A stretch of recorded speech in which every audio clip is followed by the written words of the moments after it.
ready. This is going to be exciting.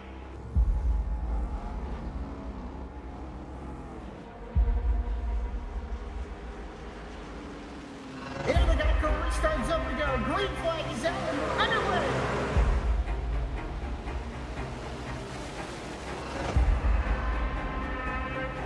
Just a few laps into this. Oh, the 37's getting loose. Oh, and he saves it.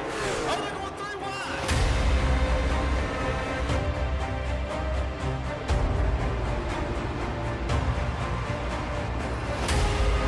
We've got a 5-way fight for the win of this race coming to 4 laps to go.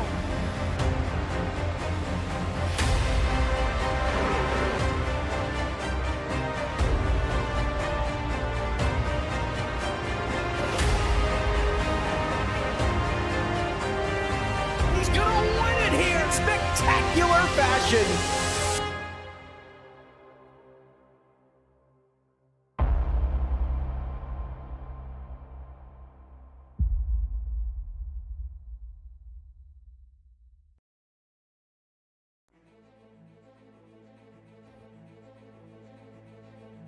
It's time for the final race of the season.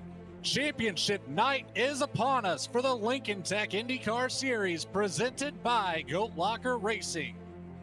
After an absolutely dominant season, we already know that Rick Ray Vaughn has secured the championship, but he still has a chance to make more Goat Locker history by taking 10 wins in a single season. We'll find out if that dream will come true here at Michigan International Speedway, live on V-Speed. I'm your host, Logan Threlkel, joined by Daniel Cunningham as our co-host, and Tim Jones running the production truck with cameras provided by Dougie Beard. Daniel, what are we thinking about Michigan tonight? Well, Logan, it's already been an eventful day for me, myself personally. My helicopter from the great state of West Virginia was a little bit delayed getting to the Irish Hills here in Michigan. You may notice that in that travel, I forgot my good headset. So here we are. We're ready to race. We're ready to go. This is going to be a good one here this evening. And if there is one race that I've been looking forward to for the last few weeks, it is getting to what is basically going to be a super speedway race here at Michigan on this 2-mile oval. And you nailed that one down to a T, the 2-mile oval. So we'll bring up our track graphic here, Google Map view, or Google Earth view rather, of the Irish Hills. Brooklyn, Michigan is where we are located for tonight's event. 18 degrees of banking in the corners, that perfect 2-mile in, well, diameter, I guess, radius, however you want to look at it, but in length 2 miles here at Michigan. And let me tell you, the practice session has been intense. A lot of fast lap times, a lot of guys down into the low 32-second bracket. The qualifying didn't quite reflect the practice times, but this will be a very fast-paced race, very close quarters, and we are going to be in for a good one. Race analysis coming up on your screen. We have 80 laps on the night. Pit road speed of 55 miles per hour will be assisted by the pit road speed limiter adapted or involved with these cars. 4 tire sets available, 2 green-white checkered attempts if needed. Of course, we have our yellow flags back for the oval action. 55% fuel, and of course that iRacing fixed setup for tonight. Now, there's been a couple times we've taken these cars to the oval races, but one that stands out the most to me, Daniel, you were not a part of. We still had Jake Reeves up in the booth, but Texas Motor Speedway. The last lap, white flag, Rick Ray Vaughn was able to split the leaders, 3 wide middle, in turn 3, and came out victorious in the second race of the season. Now, we've got a whole lot more attention tonight. We've got 18 drivers ready to go here. Now, that's going to pose some issues. Lap traffic will be a problem. And, of course, that one faster pair available on these cars. So you've got that second life available if you need it. Hopefully you don't. But it's going to be a lot more strategy involved this time if Rick Ray Vaughn wants to make it win number 10 on the season. Yeah, you're absolutely right. And you know, Logan, I wasn't a part of that Texas race, as you had mentioned, but back over the summer, I did get the opportunity to call one of the Summer Series races at Indianapolis Motor Speedway with Jake Reeves. And this kind of put me in the mindset of that. We saw a lot of lead changes. We only had, the official lead changes at the start finish line, but those drivers were swapping the lead 2 or 3 times a lap there at those hollowed grounds. And I feel like we might be in for a little bit more of that here this evening. You can absolutely bet on it. We might not be in Las Vegas, but the odds are pretty high to see all of the passes being made tonight. The practice session, again, was just full of action, whether it's high-speed runs. We're talking about runs of potentially 15 to 20 mile an hour faster coming up with the draft and able to just shoot right on by as if whoever you're getting around is sitting still on the track. I can assure you that is not the case, but qualifying has concluded. We're about ready to take the grid here at Michigan, and we've got a newcomer for the Jam Printing and Promotions Pole Award on the evening, and that's going to be the number 16 of Jamie Lipke with a 32.781. 1/1000th of a second faster than Rick Ray Vaughn in P2. Since forming in 2013, Jam has contributed to printing and promotional sponsorships to more than 60 local nonprofits, with a primary focus on organizations that assist veterans, women, and children.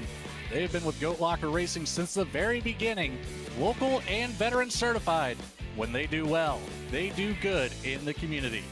Jamie Lipke, congratulations on, I believe, the first Jam Printing and Promotions Pole Award of the season for the 16 team. Starting out in row number 2, it's the 24, our Warrior Spotlight of the month, Devin Smith in P3. Newcomer tonight, the 4 of James Silvers will roll off in P4. Starting out in 5th, it's the 50 of Kyle Deering.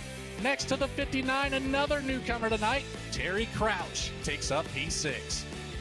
In 7th, Carter Gosh in the 91 machine, next to the 22 of Skylar Daly in P8. Last row here in the top 10, it's the 85 of Jake Hand taking up P9, next to last week's winner, the 48 of Jay Jacobellis. Starting just outside the top 10 here this evening, we've got Warren Clayton rolling off in the 11th position. Jonathan Lawless to his outside in P12. Starting at 13th, Samuel Yosef in those familiar Buc-ee's colors. To his outside, Zachary Menace rolls off in the 14th position. Starting at 15th, another one of those newcomers, Cody Anderson. To his outside, Ashton Acero Nolan starts in 16th. Rounding out the field here this evening, we've got Wesley Burke starting in 17th and Jason starting in 18th. 18-car field. Man, oh man, this is going to be wild. We haven't had this many cars on the field in some weeks here, Daniel, so it's nice to have a great turnout here for championship night. Of course, like we stated, Rick Ray Vaughn locked in as our IndyCar Series champion, but we still have bragging rights to pass around as well. Who can play spoiler to the number 1 team? Who can keep him out of that potentially unbreakable record of hitting the double digits in a single season? We're going to find out very, very shortly in about 80 laps here at Michigan, as we are already rolling down the backstretch. This is just, I'm ecstatic to see this many people here tonight, Daniel. Yeah, it's really awesome. There's a lot of folks that have showed up for quite a few of the races, quite a few newcomers as well here in the field. And I'll tell you what, Logan, we talked about Jamie Lipke starting there on pole this evening. She's one of those drivers that did get a win earlier this season. Could get number 2 here this evening. Definitely starting in the right place for it. You're absolutely correct about that. We saw Jamie Lipke take home the win a few weeks ago at Milwaukee. So we're not too far away from Milwaukee, just across the pond there. Pace car comes off. We're ready to take the green flag for the last time this season. And away we go at Michigan International Speedway.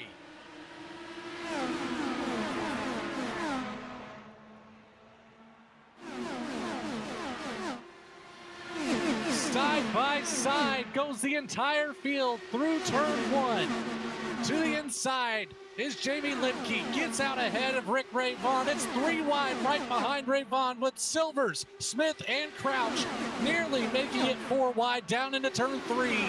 It is already going to be wheel-to-wheel action right off of the rip. Yeah, there was somebody blinking in the middle of that 3 wide. I did not catch who it was, but at 220 plus miles an hour, 3 wide, that is definitely not what you want to see. Jamie Lipke with the lead on lap number 1. This is the part that I want to see right here as they go down the back straightaway. Who's going to try to get those runs? Who's going to try to break the draft? You can see up there on that very upper group, that is Carter Gosh in the 91, making some ground, trying to get all the way up to the lead, but the run stalls out right at that second position. That high line entry is kind of what kills the speed there. There all sorts of wiggling around 3 wide at the line. Rick Ray Vaughn is going to get the nose out ahead of both Lipke and Gosh. Gosh will fall back to P3. Lipke holds it down on the inside line, gets the nose back in front of Rick Ray Vaughn. Back to being 3 wide for the race lead. Just behind him, Jonathan Lawless in the 76, looking for an opening to get his name in the hat for a race lead here. Side by side with him, Ashton Cicero Nolan on the inside, looking to make his own contact right behind with Lawless. I believe that was Devin Smith on the inside, took the contact to the right side wheels, got down to the apron, able to collect it back up, and keeps it straight on the racetrack. Yeah, you are indeed correct. That was Devin Smith, our Warrior Spotlight for the month. Losing just a little bit of ground here. And also, Logan, it did not bring out a caution, but there was contact between the 117 of Warren Clayton and the 85 of Jake Ham on that previous lap. Jake Ham has a meatball flag. Oh my God, into the air. That flipping end over end. It has not stopped yet. My goodness. Rick Ray Vaughn was caught up in that as well, and I believe Cody Anderson caught up in that. That was an absolutely vicious crash right there. Oh, that was Devin Smith too. Good grief.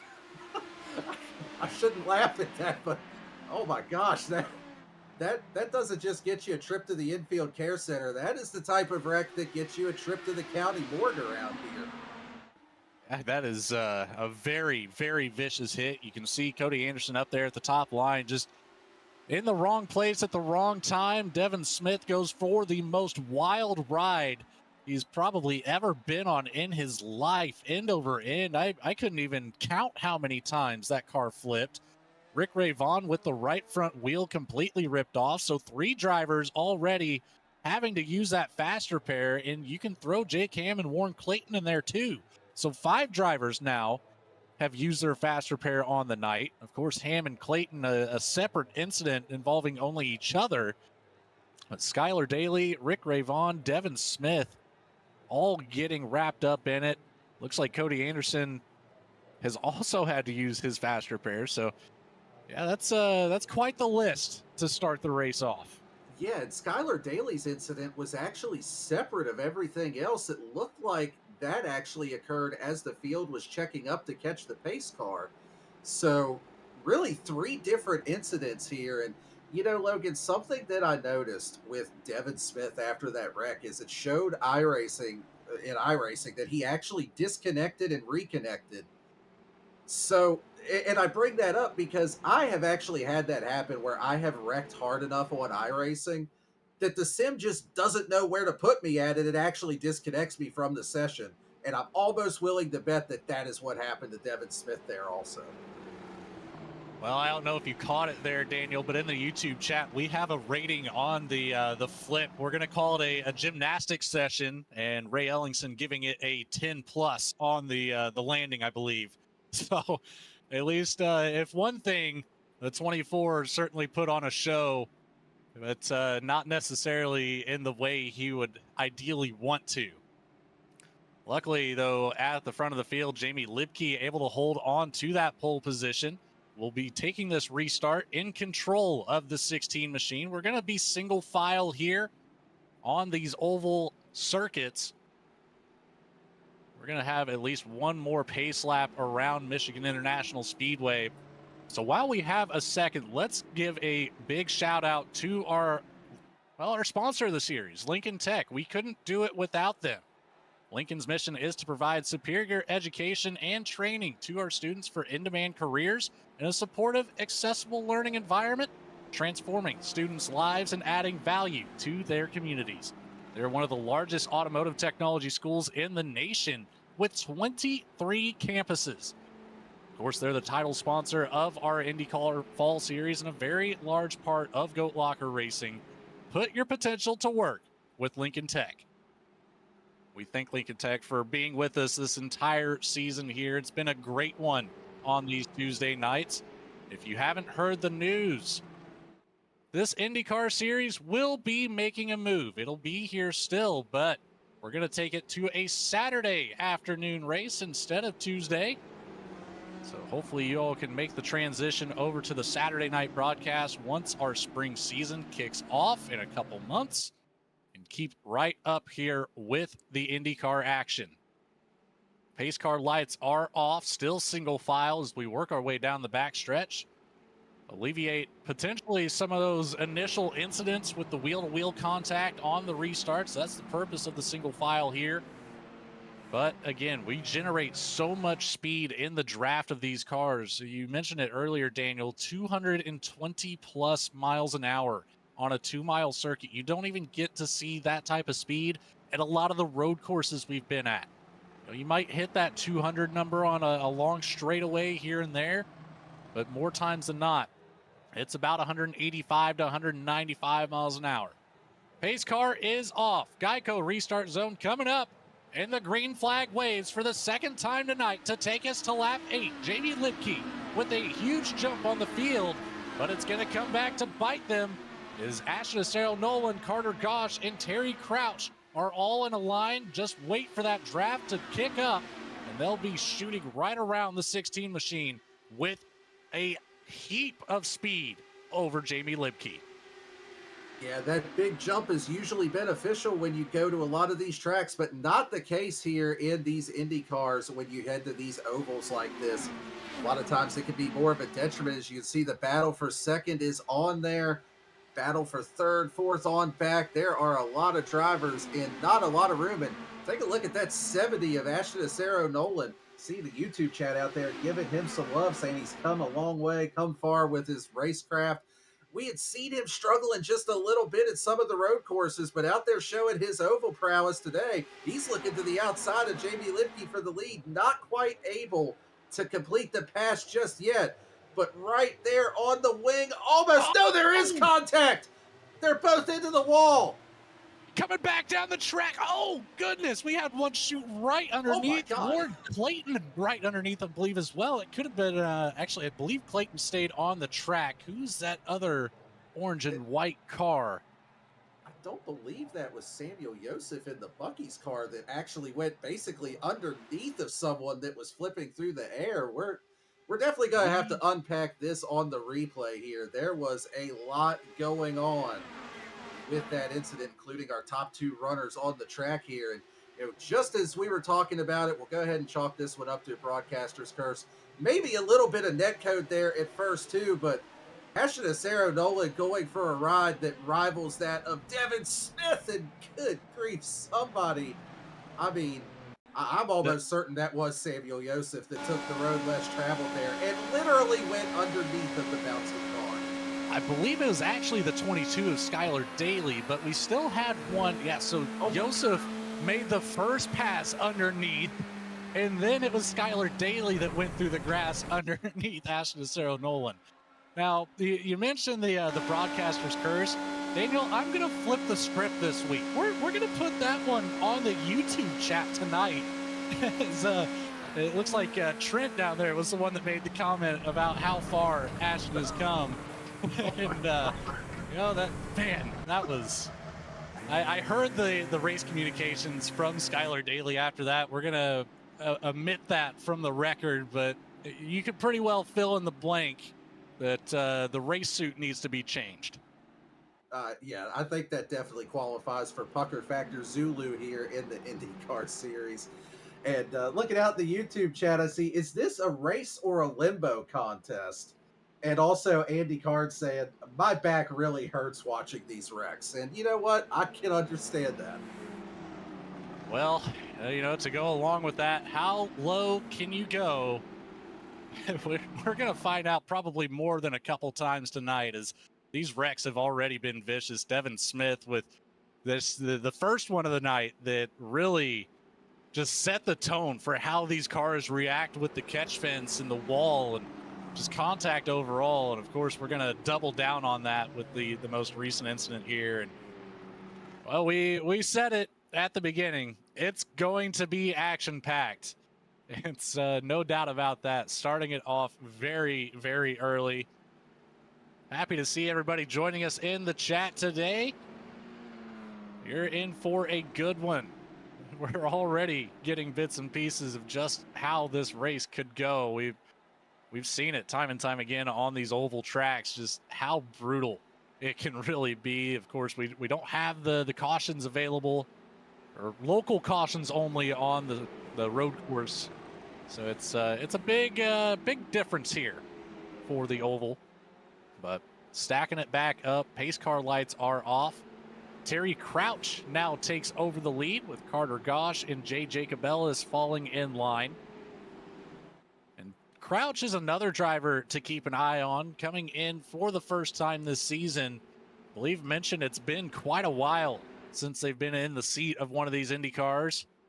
So good to see a solid performance so far. Obviously very early on in the race, and anything can happen to our race leaders. We saw Jamie Lipke completely wiped out of the race lead, now being scored one lap down. So it'll be a battle for our pole setter of the night to get back up to the front of the pack.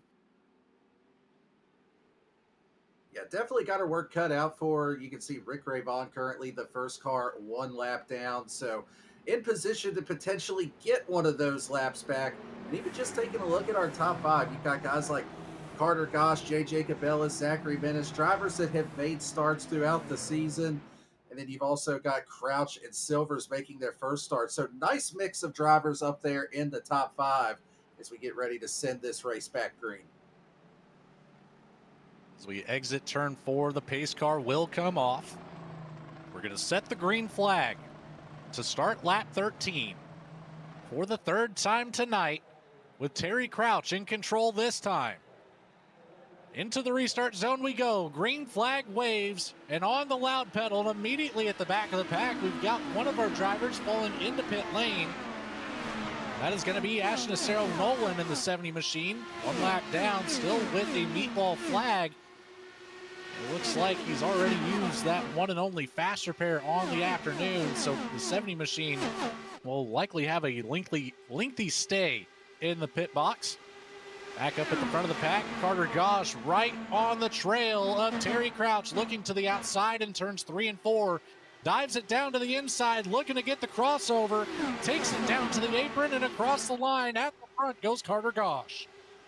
And that apron is inbounds. You can go down there to make passes. No yellow line rule like you would see in NASCAR at Daytona or Talladega. Put that number 91 up to the top of the leaderboard, but Crouch still right there, right on the rear wing. So you can see these drivers just kind of bobbing around down the straightaway, trying to time up that move. And Jay Jacobellis from third to first. What a move down into turn number 3. He timed that absolutely perfect to take the lead. That is all about the arrow on the nose. He was able to send it down to the bottom of turn 3 way later than everybody else. Had all the clean air he could ask for. And look at the inside now. We've got, I believe that is Rick Ray Vaughn trying to get himself unlapped. He's got the nose ahead. So Rick Ray Vaughn now has put Devin Smith in the seat for the lucky dog position. If that yellow flag comes out again, Rick Ray Vaughn unlapped will start at the back of the field. But that is no problem. You'd rather be on the lead lap. Jay Jacobellis says, no, sir, I'm going to take that position right back away. You go one lap down again. To the inside goes Jacobellis with Carter Gosh in tow. Rick Ray Vaughn stuck out on the high side.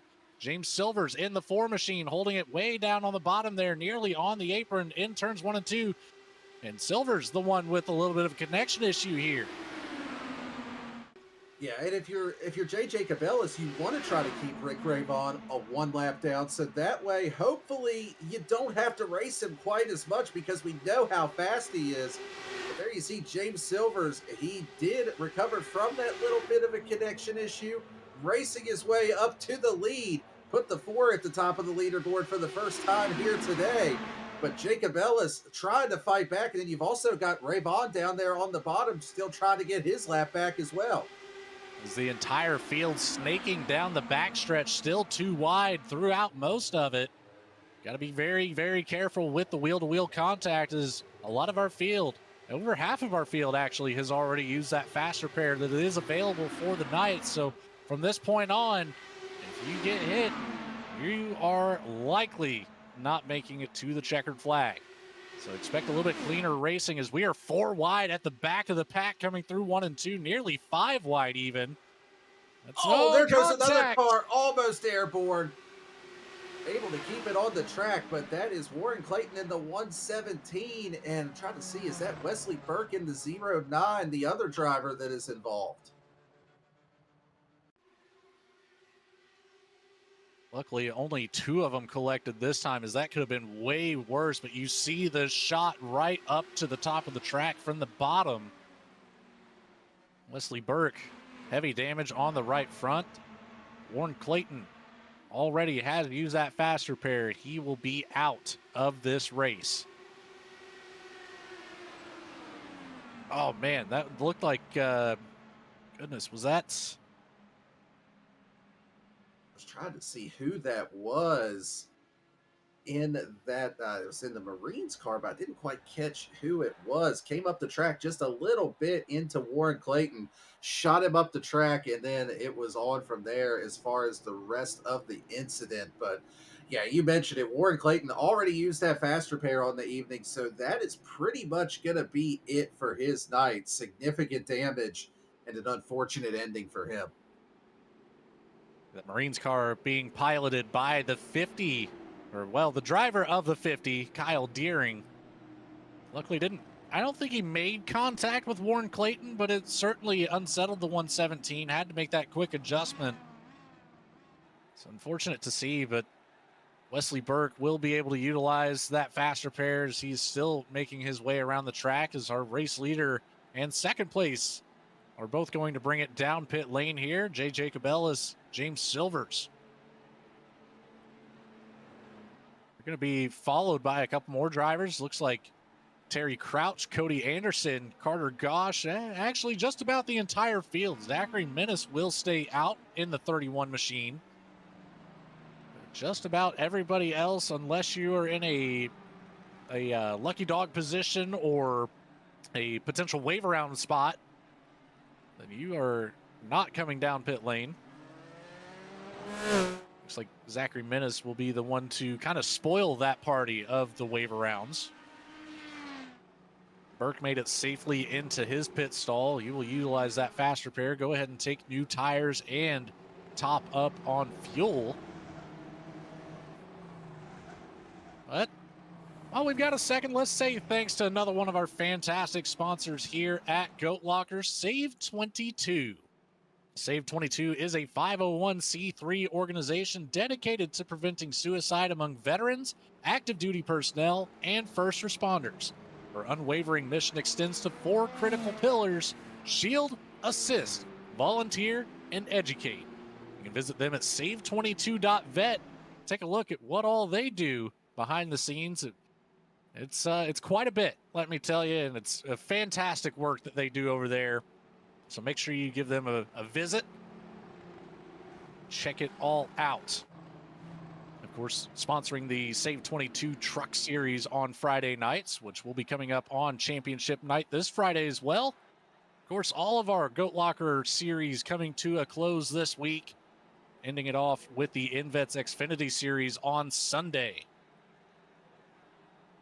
Zachary Minnis will be in control of this race restart. The 31, followed by the 48, last week's winner, J.J. Cabela's. And Cody Anderson has made his way up to the podium in the 20 machine. Now, I will say, Daniel, I believe we both have experience either racing with or calling races that Cody Anderson has been a part of, and I can't say I've ever seen him in one of these Indy cars. Yeah, I can't say that I have either. I've seen him run a lot of the NASCAR stuff. I've seen him run some dirt stuff. Really competitive on road courses also, but this is a new one. I don't think I agree with you. I don't recall seeing him in any of the open wheel cars. So pretty cool to see him up there along with teammate James Silvers. It's always nice, especially in this type of racing, you get that teammate up there with you to see if you can find a way to work together to get up to the front. These cars can be very, very hard to work as a team. So if those two can master that here today, likely end up with a podium position for both drivers as long as they can keep the race car clean. Of course, Anderson has already used that fast repair. James Silver still has his available, but you don't want to have to use it, is the thing. Coming through turns 3 and 4, Zachary Menace will take the field up to the wall on this restart, starting high up on the racetrack. Coming into the restart zone we go. Barney the flagman, green flag in hand, ready to wave. And away we go once more at Michigan International Speedway. Already moving out of line. Looks like a little bit of an avoidance there in the middle of the pack. But it's going to set us up for 3 wide nearly down into turn 1. James Silver's at risk of falling back through the pack as he was stuck in the middle. Now able to work his way out to the outside of the track. And it looks like another small connection issue for somebody. It looked like somebody just blinked out down the back straightaway, but everybody back rolling now. And you can see there 3 wide through turns 3 and 4. Still fighting for every position. And one other thing that we did not touch on with that caution flag, Rick Ray Vaughn was the free pass. He is back on the lead lap now inside the top 10. So now that he's back on the lead lap, he's already had to burn that fast repair. What's your strategy if you're him? Do you try to get up in front of all this hornet's nest, or do you just ride and hope that, don't put yourself in a bad position and maybe you can avoid anything that happens? I would have to say hanging out at the back of the pack, giving yourself... Oh, we've got a wreck contact, again. Another big flip in turns 3 and 4. Looks like Ashton Sarah Nolan caught up in that one as well, and I believe Jason Kristen in the 82. Terry Crouch got a big piece of that. You can see quite a few parts and pieces missing off of that machine. Yeah, that also kills people. That is another big hit. You can see both rear tires end up disconnected from the 59 machine. The front right, the only tire still connected, the front left, but it does have to use the pit truck, or the tow truck rather, to get back into the pits, and Crouch just nowhere to go. Very unfortunate circumstances for the 59 team, but luckily still has that fast repair available. Will utilize it as well, but it's going to take some time to get back to pit road. So that tow truck is much slower than these Indy cars are. Yeah, definitely unfortunate to have to tow, and he was one of those drivers that had not used the fast repair yet. And we talked about that off and on throughout the race so far. So just a quick recap for those at home of drivers that have not used a fast repair yet. We've got James Silvers, Zachary Menace, your top 2. Carter Gosh, Jay Jacob Ellis, Kyle Deering running 4th, 5th, and 6th. And then Jonathan Lawless running in 11th. Your only drivers that have not used a fast repair. So they are getting increasingly sparse out there for these drivers to use. While we have a second, Daniel, we were kind of mid-conversation there about the strategy that we kind of believe Rick Ray Vaughn should take up from this point. And I was getting ready to say, I believe that being at the back of the field, giving yourself enough time to react to the incidents ahead of you would be more beneficial, because I don't believe there is a way to get away from the hornet's nest. That the draft is way too strong in these cars to be able to get away from everybody else, and it's inevitable that you'll end up falling back into the pack, even potentially all the way back to the back at some point if the draft just plays in favor of everybody around you. So it's going to be a very strategic attack that Rick Ray Vaughn will have to take if he wants to get win number 10 on the season. Yeah, and honestly, I agree with you on that. I don't think that you can get far enough ahead, even if you do get a lead. The pack is going to catch back up to you. And if you're back far enough of it, you may not even necessarily need to try to put your wreck avoidance skills to use. As we've seen a couple times here this evening, just wait for the car to take flight and drive underneath of them. That might be the most efficient way to dodge some of these wrecks. It seems like it has been so far, and we're going to have a couple drivers that have fully retired from the race. The 59 of Terry Crouch, I'm surprised by that, as he still had the fast repair available. Jason Kristen will also take it back to the garage. Asinacero Nolan will join both of those drivers. Warren Clayton has been in his pit stall for nearly 10 minutes now. Unlikely to see the 117 rejoin the field, but spend enough time turning pace laps, it's going to open up that door. Currently 9 laps down for the 117. And everybody else on the lead lap. So Silver's all the way through 14th, back to Wesley Burke, all battling for position. So Warren Clayton would be the one driver that would receive the lucky dog if he does rejoin us out here tonight.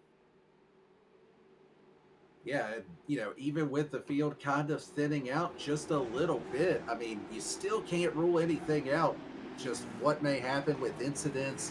I mean, things happen so fast in these Indy cars. We've seen it over and over again here this evening. So if you're still rolling out there, you still have a chance. And that would include anybody that's one or more laps down at the moment. As long as you're still out there, you may be able to get some of those laps back. We talked about the teammates, James Silvers, Cody Anderson. They now take up the 1 and 2 position. So we'll see if any sort of teamwork can really play a factor here today. This will be the first time that they'll have an opportunity at the front of the field to try to make something happen. Pace car lights are off again. We're going to restart this one more time. To lap 27 we go. Silvers in control. Anderson right behind. Carter Gosh in P3. Green flag waves again, and away we go. Down the front stretch. Then contact at the back with the wall. Takes it down to the inside. That is Wesley Burke in the 09. Looks like a little bit of spinach on that restart. Yellow flag stays in the holster. Cody Anderson takes up the race lead, gets around teammate James Silvers in 1 and 2. Silvers right behind with barely any room. My goodness, JJ Cabellas with a massive run, almost took them all on the inside again. Yeah, just like we saw earlier, he has figured something out going down that back straightaway of just how to time out that run to carry a lot of momentum into turn number 3. But looking into turn number 1, tried to do it on that side of the racetrack this time. He goes down to the bottom. He's got the number 2 position. But look who is just rolling on that high lane. That is the 85 of Jake Ham. First time we've really said his name here this evening. Was in an incident earlier on with Warren Clayton. Had to use a fast repair, but from out of nowhere, Jake Ham takes the lead of this race. Going to try to break the draft of Anderson. Oh, somebody through the infield. That's Jonathan Lawless. Or 76, excuse me. But just man, got on the apron and unsettled the car. Shot it down to the infield, kept it off the wall, thankfully. So Lawless will rejoin the field, but he's going to have a lot of room to work with. A caution flag will be necessary for the 76 to rejoin and be battling for position. Cody Anderson, Jake Ham battling it out up here at the front of the field. Now Ham side by side with JJ Cabellas. Silvers has fallen back to P4 after taking the lead on this restart. Ham to the inside of Anderson. Yeah, Anderson tried to get that lead back. Not quite able to do so. You can see Jacob Ellis up there now in that 3rd position. Silvers and Gosh side by side for 4th position. Zachary Menace trying to work his way back up. They are looking 3 wide for the lead. Jacob Ellis with that move. We've seen him pull a couple of times today. Another 2 for 1. He's back to the lead, but Anderson not so fast. He's going to try to take it back on the inside. I could not tell you which driver actually led that last lap. It was just about a dead heat at the line between them. It was a very, very close lap. I believe Anderson was able to get back around. As JJ Cabellas now falls back to P4 on the outside of James Silvers. Here goes Ham to the inside. Silvers in tow. Look behind them. It's the 31 of Zachary Menace trying to rejoin this lead. And Jake Ham up there as your race leader, he does have slightly fresher tires than the rest of the field. At least James Silvers, Cody Anderson, and JJ Cabellas. He's got 5-lap fresher tires, so maybe just a little bit of a grip advantage there for the 85. But Silvers, tire advantage or not, he's back to the lead now. And this is really starting to make me think of that IndyCar race that we had over the summer at Indianapolis Motor Speedway. These drivers just trading the lead back and forth multiple times a lap. Silvers now has the #1 spot. Ham tried to get it back. Silvers is, in fact, going to lead this lap, put another lead change up on the board.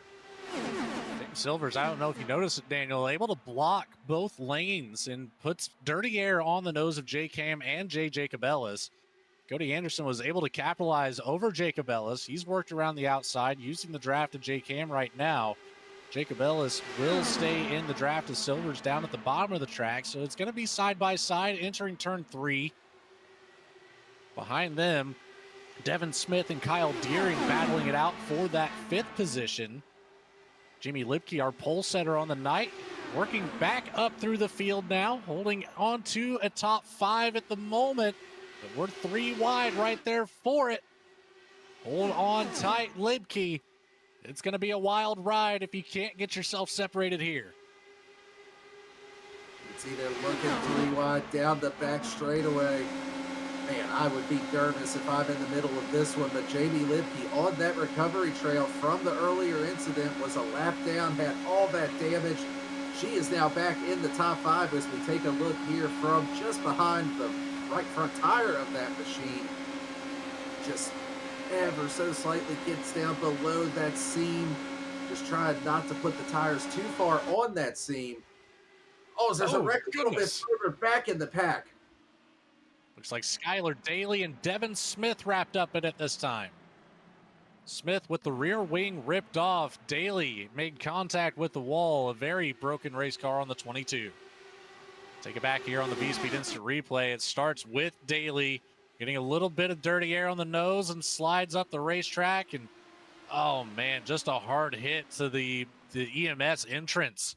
So that's a very sharp, nearly 90-degree hit rather than a glancing blow if it would have just been about 10 feet further down the racetrack. Yeah, really hard hit there. And another incident that Skylar Daly is involved in here this evening. That is pretty much, that's going to be hard to recover from without having that fast repair to use at this point. The 24 Devin Smith, like I mentioned, has the rear wing disconnected from the car. At least it did momentarily. I believe it's back now. It is. Still has the meatball flag for the 24, but Devin Smith, again, our Warrior Spotlight of the month. So let's go ahead and give him the proper shout out he deserves. Devin served for 7 years in the U.S. Army, both active and reserves. During his time at Fort Carson, he served with the 410 Cav as a scout platoon leader and XO. He's also spent a year embedded with the British Army. Since receiving the second sim rig that Goat Locker Racing has ever given away, Devin has become an integral part of the Goat Locker family, and we're proud to have him as a member here. We'd like to thank him for his service. Devin Smith, also just a very outstanding guy. Just the stories that he has to share and the attitude that he has towards Goat Locker and racing as a whole, just a very cool person to talk to. If anybody ever gets the opportunity to, I highly suggest, anybody in the Goat Locker Racing family, just have a conversation with them. It's the stories that they have to share with you can be otherworldly at times, and just a very cool experience if you don't have that experience quite yourself. Looks like Zachary Menace is going to take up the race lead now with Jonathan Lawless. Both of those drivers staying out this pit cycle. Then it'll start with James Silvers on back through the field. Everybody else taking it down pit road this time. And Jonathan Lawless, after that nice save that we saw earlier, him going through the infield grass, now back up into that #2 position. And correct me if I'm wrong here, Logan, but I believe he is still one of those that does have that fast repair in his back pocket. One of the few that does here as we approach the halfway point. You would be correct. That field of fast repairs available has very much diminished. Zachary Menace, Jonathan Lawless, James Silvers, Kyle Deering, Jay Jacob Ellis, and Carter Gosh, the only drivers still with the fast repair available that are currently racing on the track. Again, Terry Crouch still had it, but has since left the session. Now Skylar Daly being scored as 2 laps down. Wesley Burke being scored as 9 laps down. Devin Smith will spend some time in pit road. Already up to the 1 minute 10-second bracket. About to go down to 1 lap to the field. But the 24 should be able to get fully repaired and rejoin us here at Michigan. We are nearing the halfway point on the night. Let's give another shout out to one of our amazing sponsors here, Cruisin' Classics.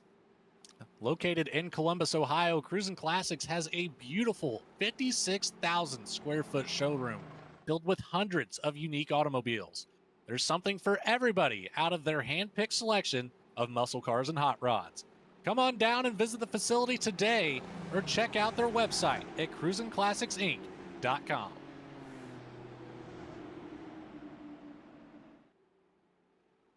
Yeah, we definitely appreciate Cruisin' Classics and their support. Title sponsor of that Next Gen series where we're going to be crowning a champion tomorrow night.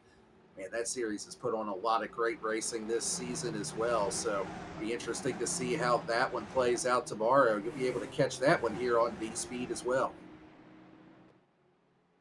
Another cool bit of information as well. Thursday night, we have hosted the late model stocks here in Goat Locker Racing. We haven't had the opportunity to put a broadcast together for it, but championship night is upon us, and we will, in fact, have a broadcast Thursday night for those drivers. So make sure you tune into that one as well. It's been a fantastic season over there. Although we haven't been able to catch the action, I've heard all the stories. Green flag is out again to start lap 39, and away goes Zachary Menace with Jonathan Lawless in tow. James Silvers taking up P3 with a little bit of a gap, but that will close just as quickly as it opened. You can already see the gap closing there. Jonathan Lawless going to the inside. And is that Jake Ham in the wall? I believe so. That is the 85. Actually lodged in the wall. No caution. He ends up towing off the track, and we stay green, but that is going to be a night ender for the 85 of Jake Ham. Oh, man, it looks like it was actually a little bit of a correction there from Jake Ham as contact was made between the 2 drivers ahead of him. And he just overcorrected a little bit. Maybe the dirty air didn't quite give him the grip that he thought he would have, and puts that right front in the wall. The 2 drivers ahead able to recollect it and keep the car straight on the racetrack. Unfortunate for Ham, as he will receive that meatball flag and has already used that fast repair on the night. That will likely be the end of the 85. Yeah, unfortunate ending there for him, but this battle for the lead is heating up. You see 4 drivers all under a blanket. Cody Anderson going to the inside, Menace in the middle. That's Jacob Ellis up on that top groove. Put Cody Anderson now to the top of the leaderboard with Menace still directly behind in tow. Looking to the inside, James Silvers also throwing his hat in the ring up there to see if he can find a way to help his teammate in the 20. This gets a good run down into turn 3. He gets the car ahead of Cody Anderson. Should keep it ahead of James Silvers here. Silvers looks to the outside, but they cross the line with Menace in control. 13 lead changes so far this race. And Silvers looking to make it number 14. Will he be able to get around? Oh, looks like a little bit of an issue on the bottom for Menace. So Silvers gets ahead. Cody Anderson's going to attack again. We will have our 14th lead change at the line. Who will it be? Anderson, Silvers, Jacob Ellis could get a run. Silvers getting the run on the outside line, but it's not enough to get around Anderson in the 20. So he's in control here on lap 43. Oh, contact. They're able to Anderson and Silvers. My goodness, the left rear, the left front to the right rear. James Silver nearly ending his race on his own teammate. Yeah, that is not one that you see very often in these Indy cars. So right on board here with James Silvers, currently in that third position. He's got to run, but just nowhere to go with it. Going to follow in behind Cody Anderson, see if maybe they can work together. Anderson and Jacob Ellis side by side for that number one position. Jamie Lipke now back up into the fourth position. She's worked her way back up to the front of the field. A little scrub to the wall back behind them. That looked like Jonathan Lawless in the 76, actually. May have gotten into the wall just a little bit. That allows Kyle Deering to get up into the fifth spot now. We talked about it earlier, Rick Ray Vaughn. He's not up here being very competitive at the moment, but I believe he's taking the advice that I doubt that he heard. Probably already had it planned in his head, but currently running in the ninth position, keeping himself way out of the battles up at the front of the field. Going to do as much as he can to keep that number one car as clean as possible. We're in the back half of the race, so expect to see Rick Ray Vaughn start to make his moves within the last 10 laps and start to challenge for that race lead again. Cody Anderson, James Silver still at the front for now. Jacob Ellis and Jamie Lipke both hot on their trail. It's going to be 3 wide for the lead with Jacob Ellis taking a look to the inside. Still side by side, 2 rows deep, just trying to determine who can get the run. Jamie Lipke now, she's got a huge run down the back straightaway, similar to what we've seen Jacob Ellis do this evening. She takes it all the way from third to first in 3 and 4, but here comes Cody Anderson fighting back on the outside. He's got the momentum. He's going to get back to the lead before they get to the stripe. Anderson still your race leader with a good push there, or as close as you can get to a push in these Indy cars from his teammate James Silvers. Well, that pass from Lipke, it almost looked as if the push to pass was enabled here on the ovals. Of course, it is not. Push to pass only available on the road courses. But the speed difference is so great when you come out of that draft, and you can really put some distance on your opponents very, very quickly. Is nearly 3 wide at the line. Cody Anderson still in control right in the middle. Jacob Ellis getting very close to that left front of Kyle Deering as they dive down into turn 1 and 2. It's still looking 3 wide there between the 3 drivers.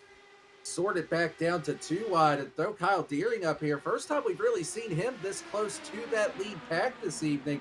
Starting to get up there and race a little bit with them, mix it up. See Christopher Gosh there. Or, I'm sorry, Carter Gosh, rather. I already told him earlier in Discord I was probably going to mess that name up today.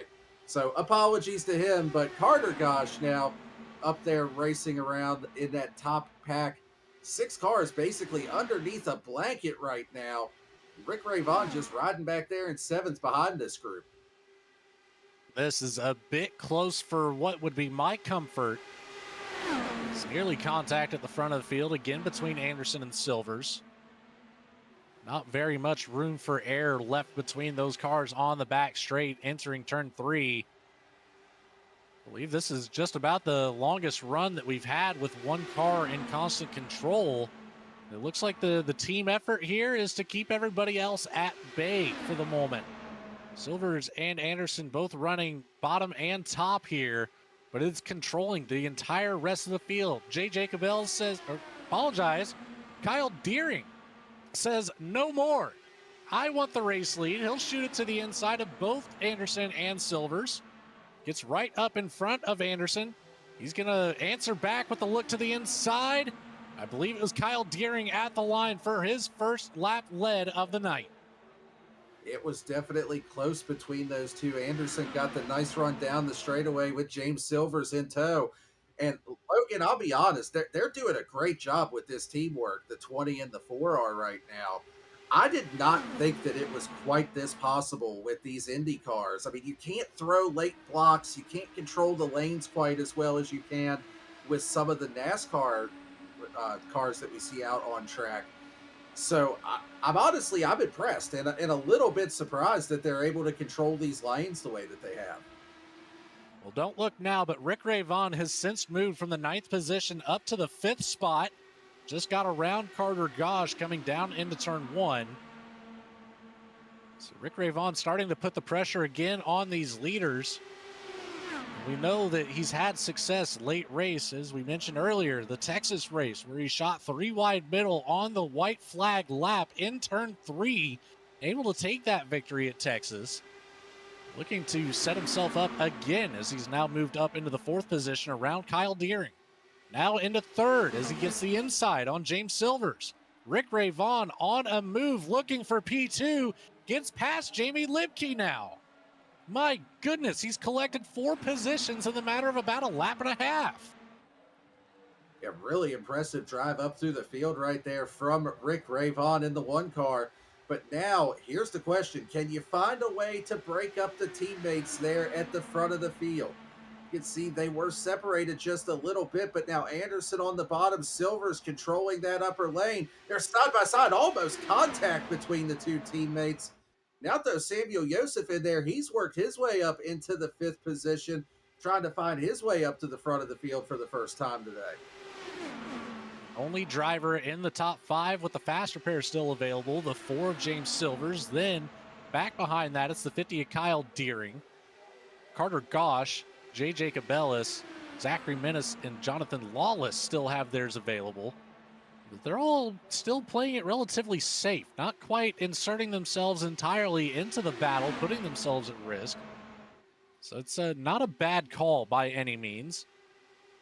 Right now on a great run here after that last restart. Side by side again goes Anderson and Silvers. Silvers still using that top line. Rick Ray Vaughn now falling in line behind Anderson. He's going to slide up the track and almost took a look there at that gap that opened up between Anderson and Silvers. Heads down to the bottom of the track, trying to utilize that draft. It's really not a matter of if, it's a matter of when. Will Rick Ray Vaughn try to take the race lead? Here it is, a look to the inside. Will he have enough to get around Anderson? It does not look like it just yet, but the inside line for turns 3 and 4 should prevail. The number 1 back to the race lead on lap 56. And Logan, it was almost like he had the broadcast up listening to you. When was he going to try to make his move for the lead? Right as soon as you say that, he takes the lead, leads his first lap of the race, but Anderson and Silvers looking back on the inside. Cody Anderson going to be able to take that lead back away. And if you're somebody like Samuel Joseph or Jamie Libke, what do you do here? I mean, we've seen how strong Rick Ray Vaughn is all season long at every type of racetrack. Do you go with him and try to beat him heads up? Or do you try to race with the 2 teammates up there and see if you can separate them? But looks like Cody Anderson actually going to hit pit lane here. Wondering when we were going to get close to some green flag pit stops, and it looks like Cody Anderson going to be the first one. 20 right down pit lane, separates the teammates by themselves. Silvers will fall back to the 3rd place spot as Samuel Joseph is able to challenge. He's up now to P2. Jamie Libke gets a good run around the outside. Looks like Silvers might be setting up for a green flag pit stop now. And this is going to be interesting, Logan, to see who can make it as far as they can to get to the end of this race. We haven't really seen a lot of these long green flag runs like this today. Race had been broken up by some different cautions. But for the first time today, we are seeing a long green flag run and those green flag stops. It's also going to be curious to see who decides to try to pit together. I mean, we've seen how effective the draft is, how important it is. Do you kind of treat it like a Daytona or Talladega and try to find some friends to pit with? I would say you almost have to. These cars are fast on their own, but they're, of course, faster in pairs. Samuel Joseph takes a dive down to the inside. He beats Rick Ray Vaughn to the line, and Joseph now has a lap led in his column. So make that 21 lead changes on the night at the stripe. It's been action-packed at the front of the field. Rick Ray Vaughn battling back on the inside line. Jamie Libke biding her time in P3, waiting for one of these drivers ahead to make a mistake. Absolutely. 21 lead changes and nowhere near done yet, as you can see. Here we go. It's a group of cars down pit lane. Oh, Joseph, no! Joseph and Kyle Deering as well. Deering. Both of them spin getting onto pit road. Massive damage for both of those drivers. And that is a tough break for both of them running up there in the top 5. The Bucky's car with a meatball flag already has used that fast repair on the night. Samuel Joseph will have an extended stay in the pit box after gaining his first lap led of the night. Kyle Deering will be able to utilize that fast repair as soon as he gets in. That is all for the 50 machine, leaving us with just a few drivers left that can use it. Taking it back here on the V-Speed Instant Replay. Rips the front wing off and busts up that toe link on the front right of the 36 machine. So that'll be quite a long stop just getting that front right repaired on the race car. Absolutely. That's something we haven't really talked about, is just how difficult it is on ovals to pit under green in these cars, especially at a track like this with the speeds that they're running. You're going from that 200, 210 mile an hour speed down to the pit lane speed of 55. It's just so easy to get on the brakes just a little too hard and lock the rear tires up, kind of like what we saw there with both Samuel Joseph and Kyle Deering. But Deering back out on track, still had that fast repair to use. So, I mean, it cost him a little bit of time, but it certainly does not take him out of contention for this race. And luckily, the 24 Devin Smith has fixed up that race car. Spent about 6 minutes in the pit box getting all the repairs made, but back out on the racetrack, 7 laps down. Running P11 though, so not a bad night by any means.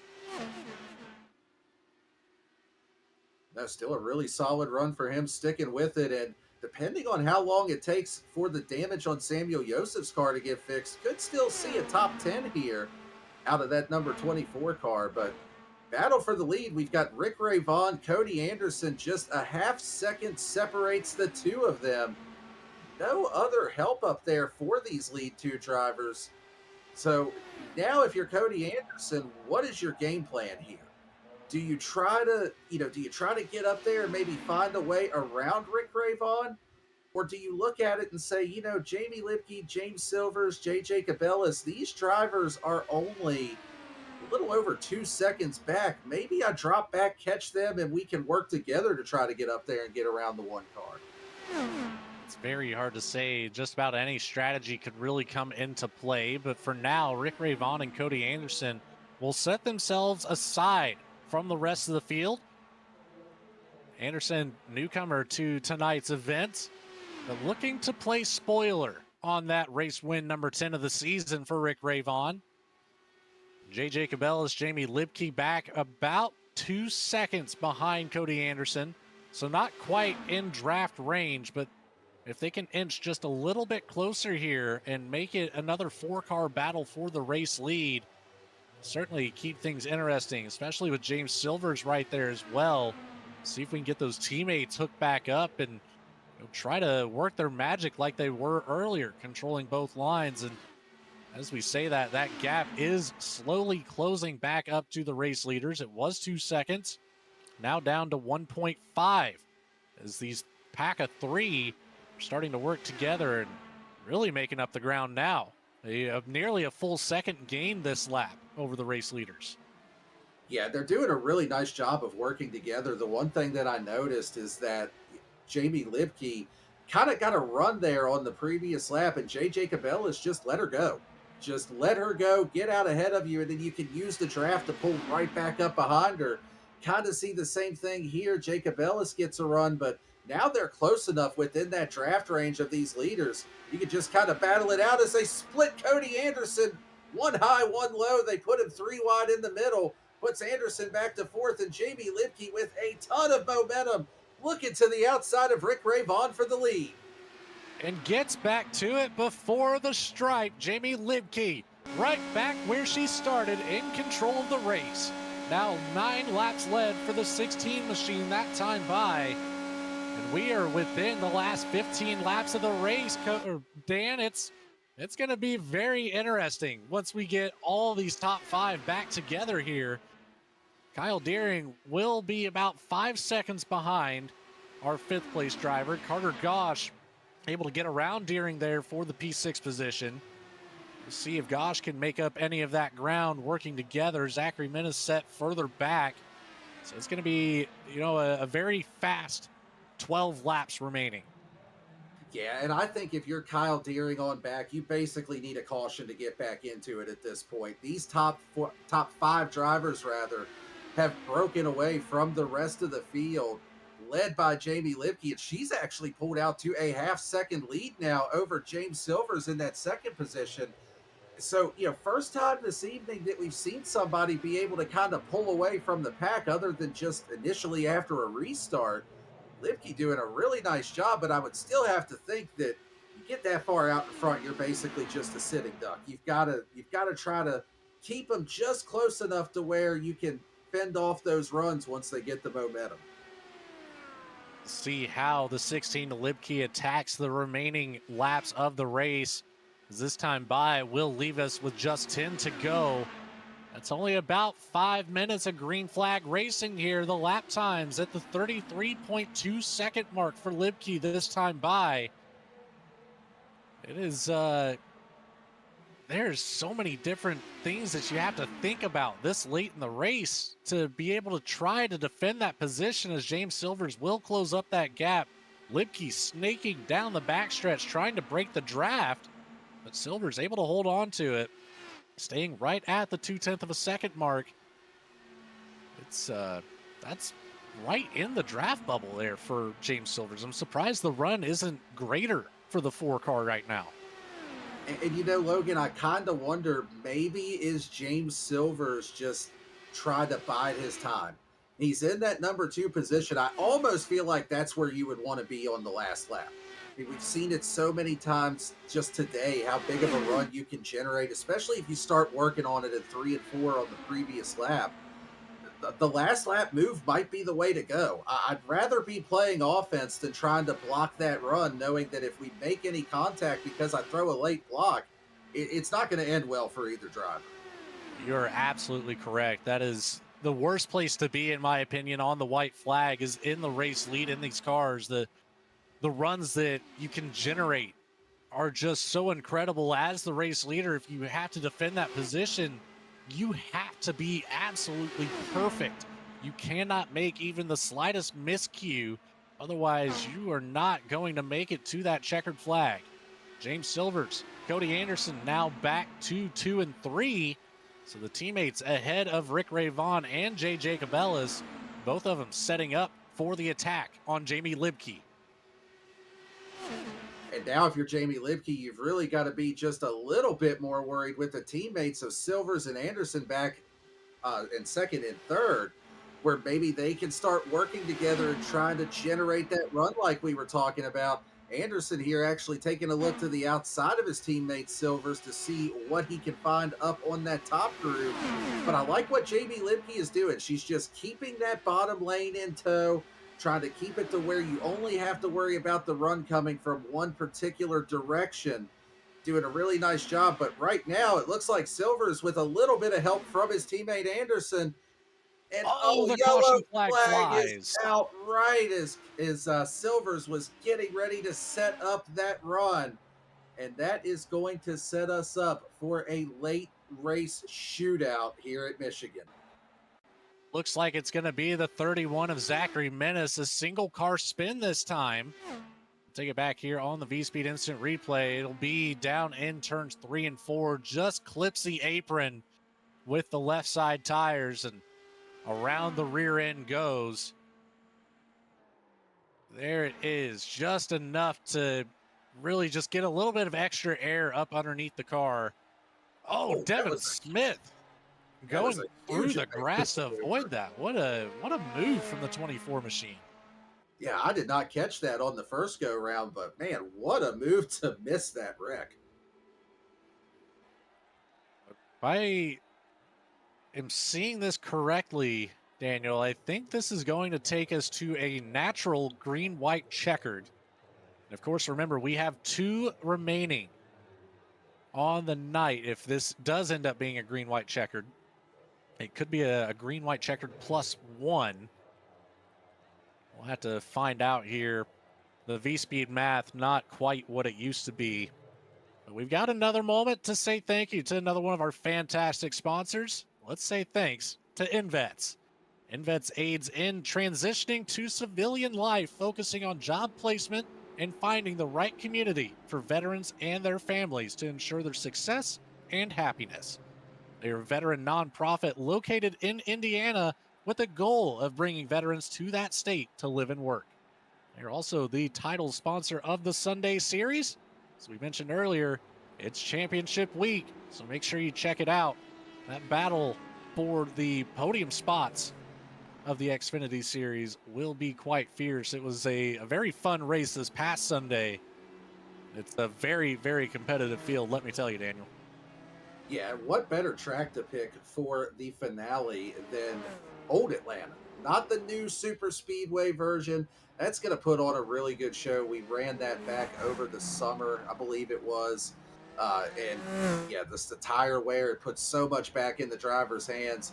It's not personally my best track that I could say I love going there, but as far as just the show that it puts on rather, and just putting things back in the driver's hands, it's really tough to beat that choice for a finale. Oh, you are absolutely correct. The old Atlanta version really is a driver's racetrack. So it'll be very interesting to see how that one goes down. Of course, tomorrow afternoon, the Wednesday night Next Gen Series, Cruising Classics Next Gen Series, will be taking it to Kansas Speedway. So make sure you check that one out. Same time, same place, just a different track and a different car. And of course, we mentioned the late model race on Thursday. That will be hosted at Five Flags Speedway, some short track action for those late model cars. And Friday night, of course, the Save 22 Truck Series taking the championship fight to Phoenix International Raceway. And last but not least, our Saturday night GT3 Series. That one has come down to, I believe, Jeremy Gardner holding on to the number one spot in the points.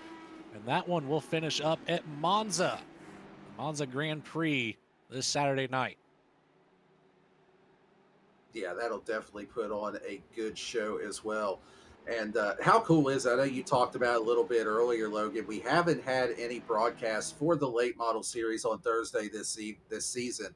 How cool is it that we are going to have the championship race? That is one, especially at Five Flags, that I'm really looking forward to tuning in and watching that one to see how everything plays out. Very, very deserving. Those drivers have been very patient. It was a thought from the upper management to give them the spotlight that they deserve, as it's been a very competitive season over there. It's Championship 4 of Duncan, Bontrager, Libke, and Burke. So keep an eye out for those four drivers and see who will be crowned champion on Thursday night. But tonight, we have 3 to go here. So this time at the line, we will take the green and take us to 2 to go. The green-white checkered naturally in effect here. Pace car comes off. Libke in control. Silvers, Rayvon, Jacob Ellis, Gosh, Anderson. Who can it be? Green flag is out. 2 to go at the line. Jamie Libke gets a great jump. James Silvers stays right in that draft bubble. Rick Ray Vaughn has quite a bit of a gap here, but setting himself up for that last lap move, I am sure. Down through turns 1 and 2 to the backstretch. Libke down to the bottom, trying to break the draft. Silvers stays on the outside, wheel to wheel, side by side, keeping Libke down at the bottom. Oh, Silvers gets the nose just ahead. White flag in the air. All bets are off. Contact between Libke and Silvers. No, not what you want to see. They're locked together, sliding into the pit wall. Back up onto the track at the front of the field. Carter Gosh takes over the race lead. Jacob Ellis, Rick Rayvon, Cody Anderson, all right in the battle. Anderson shoots to the bottom, 3 wide at the front of the field. Jacob Ellis on the top. Anderson gets ahead. Rick Rayvon stuck in traffic. It's all going to come down to the run out of turn 4. Carter Gosh in the best position. To the outside he goes. Anderson can't defend it. Rick Rayvon to the inside. He gets it. Race win number 10. Rick Rayvon. Oh my goodness, he does it again. I cannot believe it. What an absolutely amazing finish between the top three. Less than 2/100ths of a second between them at the line. Absolute cinema for the single season race win record for Rick Ray Vaughn. Let's take another look at it. In the words of Rick Allen, take a look at what he did. He was in fourth going into 3 and 4. A little contact there with Jay Jacob Ellis. He sends it down to the inside with the massive run.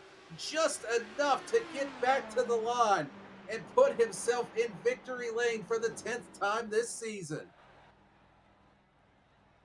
I simply cannot believe that move.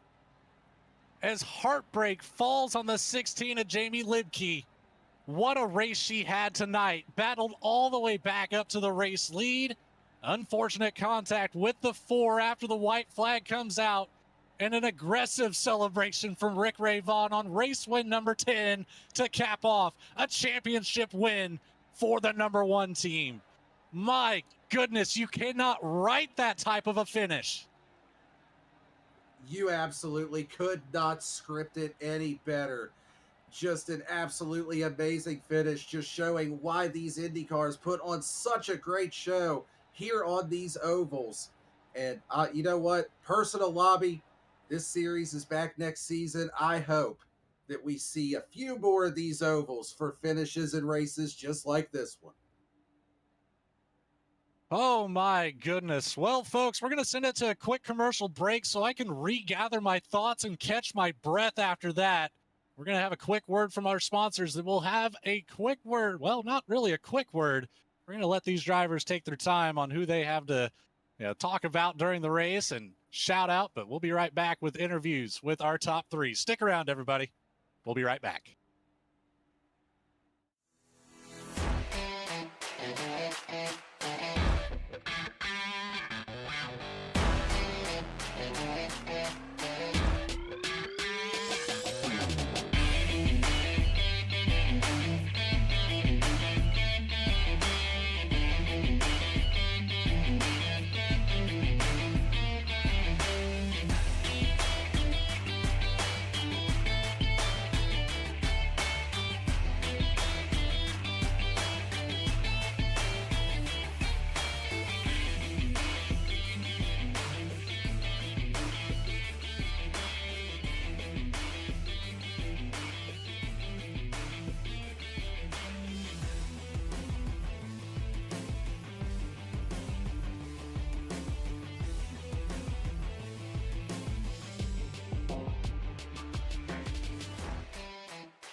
A thriving job market and low cost of living, plus a wide range of veteran benefits, make Indiana the perfect place for veterans of the United States military to call home. InVets can help you find that home. We're an organization started by veterans to help former service members transition to civilian life in our state. InVets can help you find the community with the career opportunities, housing, schools, and amenities that fit your lifestyle. To learn more about InVets, visit us at invets.org today. Superior quality, ultimate protection, and the highest level of craftsmanship. We make our gloves for the hard worker that wakes up every morning and gives 110%. You deserve the highest quality protective gear that's going to work for you, day in, day out. We know it can be tough deciding what companies to trust for your hard-earned money. It's all in our name. We've mastered our craft to help you master yours. We make our gloves rugged, durable, and designed for you. Whatever the job is, we have you covered. We are your glove station.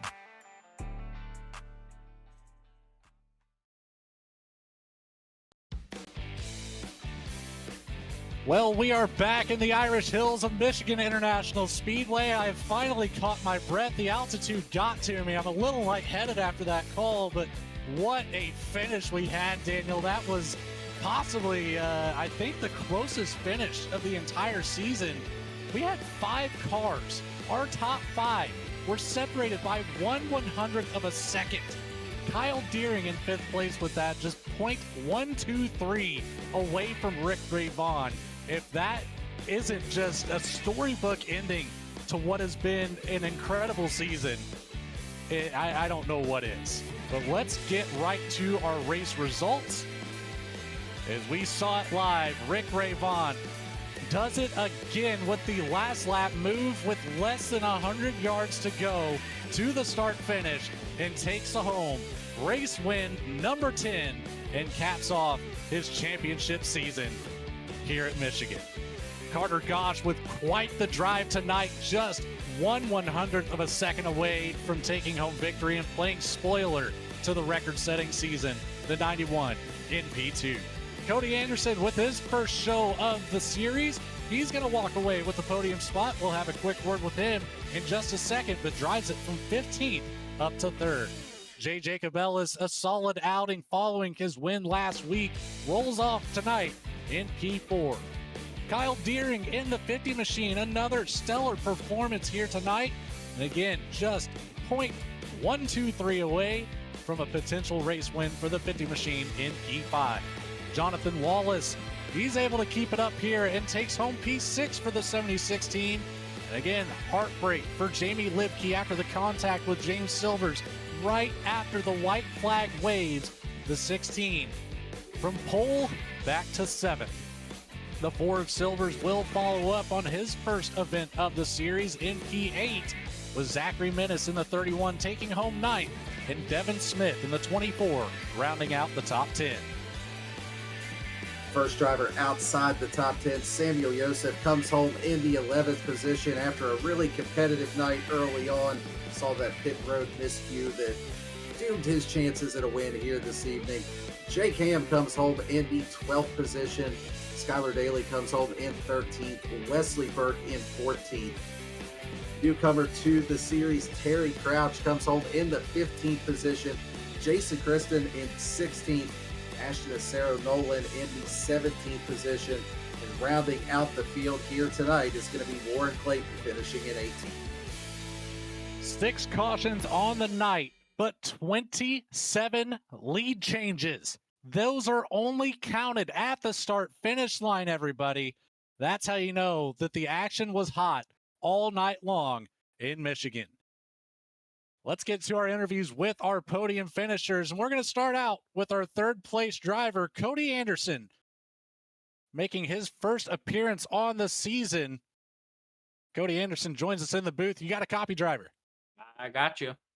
Well, you had a fantastic race yourself. You started in P15. You led 15 laps. The teamwork with James Silvers there, once you both made it up to the 1 and 2 positions, it was top tier, able to control both top and bottom for quite a while and just switching position back and forth between yourself and the 4. Tell me a little bit about your race tonight, Cody. It was the first event that we've had you here this season. Let's hear it. Yeah, that's messaged Jake this morning, seeing how the car count was for IndyCar, and he said they were a little bit low, so said that I'd be willing to come race tonight. IndyCar's been something that I've wanted to race. I just haven't really had the time to race it, and figured why not? The champion's already decided. Why not come in and see if we could play spoiler and go win a race? Well, you nearly did, as it was a very, very close finish. You were only 0.018 seconds away from playing that spoiler factor over Rick Ray Vaughn, but it was a fantastic drive from you. You put on quite the show tonight, Cody. Who do you have to say thanks to for putting this number 20 machine on the third place step of the podium?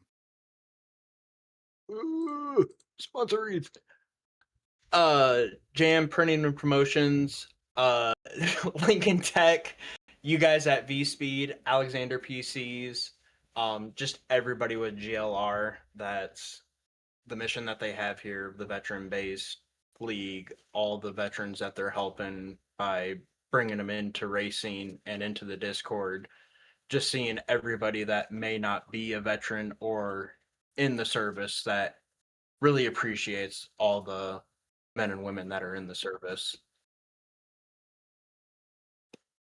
Couldn't have said it better myself, my friend. Cody Anderson, we appreciate you joining us out here tonight. Again, congratulations on P3 and putting on quite the show for us tonight. Get to celebrate, my friend, and we'll see you next season. See you guys later. That'll lead us right into our P2 interview. Daniel Cunningham has caught up with Carter Gosh. I have Carter Gosh. This is the V Speed booth. You got a copy on us? Yep. Well, man, really solid run. I know that there's got to be a little bit of heartbreak with it. So close to getting that win, but P2, I mean, just really strong night overall. Talk us through that late race restart. You came down pit road when a few others stayed out. Just talk us through your mindset when that last caution came out and just how you were going to approach that. So yeah, that it kind of all started with that second to last pit stop. I screwed up the pit stop completely, and so then me and Kyle were just leapfrogging back and forth there, trying to catch him. Wasn't really doing much, but just doing what we could. And so then there was that caution, and I had a little bit of side damage from getting tight and hitting the wall. Um, yeah, so then I just came in, got that side damage fixed because I wasn't going to be able to make much happen with that side damage. And like on the start, I realized that I could really make up a lot of time on the restarts and stuff. So I just pitted, got that damage fixed, went out and just map one, keeping it pinned the whole time. Well, it certainly worked out for you to get that P2. Really strong run here for you this evening. And I mean, you've shown a lot of speed throughout the season in these races that you've been in. So we appreciate you showing up. Appreciate you putting on a good show for us. And before we let you go here this evening, who do you want to thank? Any sponsors or shout outs? I'd like to thank Jam Printing and Promotions, Lincoln Tech, V Speed, and Alexander PCs. All right. Well, there you have it from our P2 finisher, Carter Gosh. Again, congrats on the P2, and we will be seeing you around the series. All right, thank you. And Logan, you are standing by with the man of the hour, the man, the myth, the legend, the single season race win record holder, Rick Ray Vaughn. Yeah, I've got Rick Ray Vaughn down here in the winner's circle, and what a very deserving winner's circle it is. Rick Ray Vaughn, man, oh man, we saw you get wrapped up in a early incident. You had to burn that fast repair well before the halfway point of the race, and we saw you kind of hang back a little bit. We mentioned it on the broadcast. Seemed to be the proper attack for you. Just play it safe, and man, it paid off very well. What was the mindset there about the middle portion of the race? Well, forget the middle portion. Let me tell you the mindset when we got wrecked. Let's keep it PG at least. No. But yeah, there was some tight racing up there, and I think it was lawless. We got together. My left front touched his right rear. It sent me into the fence, and I thought, oh, if I could drive back to the pits, couldn't drive back, had to tow, and I was wondering how many laps are going to be down. We just barely made it, before we were 2 laps down, so at least we had that lap. And it was just a matter of getting a lap back, hoping for another yellow, getting a lucky dog. I didn't want to get up there and race with everybody and, disturb everything, but I knew that we were the first car lap down, so when we had that yellow, it was a big relief, and I was able to come around and be on the lead lap. And then don't have a fast repair, so you got to take it easy, number one. And number two, when I came, I run other leagues. When I came into the pits, when I had to tow in, they changed my tires. And then that next yellow came out, and I came in again to top off the fuel, and they changed my tires. And my pit crew said, hey, be aware, you only have 1 set of tires left. And I went, wait, what? Oh, no. It was we were 18 laps in. And I'm like, oh, wow. So hanging back was twofold. Number one, I didn't want to get involved in any other wrecks because I didn't have a fast repair left. And number two, I had to save my tires because I had to get a fresh set on my last stop. So that there was 2 reasons why we were hanging back there. Well, you put on one heck of a show there coming back up through the field, and especially on that last lap, going from 4th, entering turn number 3 to the race win by the time we get back around the start finish line. What was going through your mind just on that last restart, that natural green white checker, and especially that move coming to the line? Well, like I told you guys last week, Michigan, I saw what temperature is going to be, and I said, this is going to be a pack race. It's going to be a lottery. You basically have to be in the right place at the right time on the last lap and time that pass if you've got the room to do it, without knocking anybody out of your way. and we found ourselves in a position to do that. And if the leader was going to go below the line, I was going to go above him and try to squeeze between, but he stayed above the line. I went below the line, which, I know is legal on the last lap. And we had just enough to get in front. I mean, it was like a miracle. Like I said, it was a lottery, and today we hit the lottery. I can't believe I got the 10. You guys, I blame you. You guys put me under a lot of pressure because you guys kept talking about, can he get into the double digits? Can he get into the double digits? And I was like, oh man, why'd you have to say that? I really wanted to get into the double digits so bad because of that. I wanted to hit that milestone. So I'm just glad everything worked out and we were able to pull it off. What a season! What a season! What a season it was indeed. We already knew coming into this race that you were our locked-in champion of the Lincoln Tech IndyCar Series, but you just absolutely blew our minds with that move. We saw you do it earlier on in Texas. I mentioned that a couple times throughout the broadcast, that last lap move, 3 wide middle in turn 3 at Texas to come away with that race win, second race of the season. It's I almost want to say it's spoken into existence for something like that again to happen. And it's at the end of the day, Rick Ravon, you just absolutely proved tonight why you deserve to be the champion of this IndyCar Series. You're no stranger to the next question. Take your time with this one, as it is well deserved. Rick Ravon, who do you have to say thanks to for your race win tonight? An overall champion of the Lincoln Tech IndyCar Series? Well, first and foremost, the Lord Jesus Christ for dying on the cross for me and saving me from my sins, from eternal damnation, first and foremost. And this one's for Cody. This one's for Cody. I want to thank iRacing. I want to thank MK Fire Design. I want to thank SimMotion. Wow, are they fantastic or what? And of course, I want to thank Lincoln Tech, great sponsor of this league. Save 22 and the Indiana Department of Veteran Affairs. And then below all that, my wife and my kids, Zoe, Mila. I love you guys to death. Thanks to you guys up in the booth here on V-Speed, Daniel, Logan, and Tim over there. Thanks to you guys. Thanks to all the drivers out there for making this such a fun season. Thanks for the league owners for putting Goat Locker Racing on. And by the way, I have done commentating in the background, and I do have that in my background. And if you guys would be so kind, maybe instead of trying to defend my championship, I could join you guys up in the booth. But that's up to you. That's up to you. I would love to do it.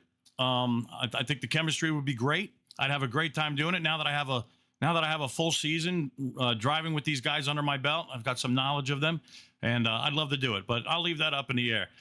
For you guys to decide. But again, thanks to everybody, all the drivers out there in this league for just putting on a good show week after week. And like I always say, racing hard, racing clean, FMW. 3 letters, FMW. That's all I got to say. And that's about it. Thank you so much, guys.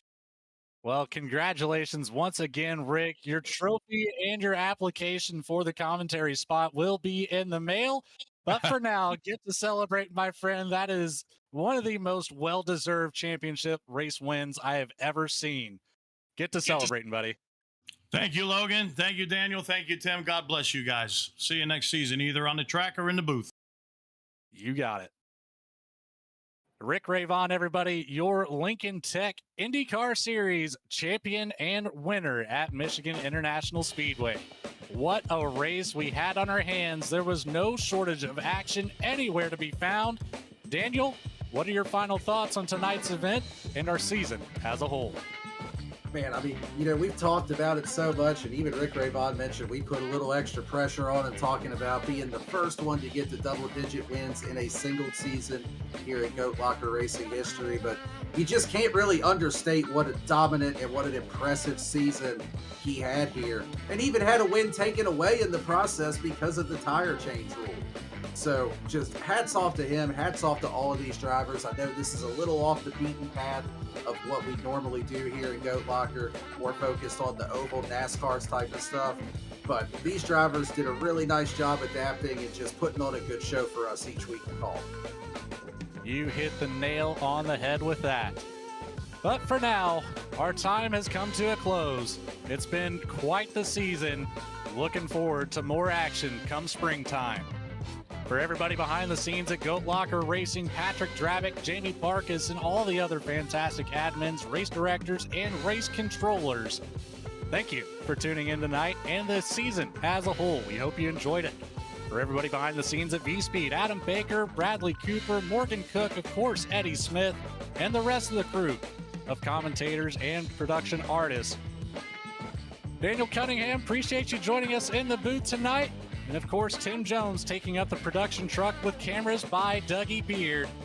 I'm Logan Threlkeld signing off for the last time this season. Good night, everybody. We'll see you in the spring.